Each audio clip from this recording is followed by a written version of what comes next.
Magsasagawa kayong Lunes ng Blue Ribbon Committee sa ilalim ng pamumuno ni Senator Erwin Tulfo ng isang opisyal na pagdinig kaugnay na umano'y multi-billion pesos na anomalya sa flood control projects.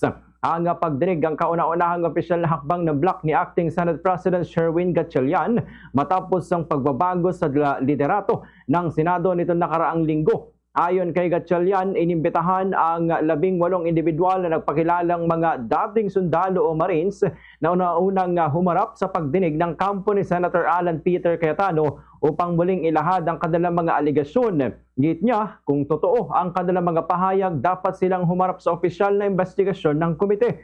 Inaasahan ding iimbitahan bilang resource person si dating House Speaker Martin Romualdez, habang hindi kabilang sa mga inimbitahan ang kontraktor na si Curly Discaya na kasalukuyan nasa kustodiya ng Senado at nakatakdang ilipat sa pangangalaga ng Philippine National Police o PNP. Samantala ay giniit ng ilang mambabatas na hindi maituturing na opisyal na pagdinig ng Senado ang isinagawang hearing ng kampo ni Cayetano noong nakaraang linggo dahil sa wala umano itong formal na otorisasyon mula sa bagong liderato ng mataas na kapulungan.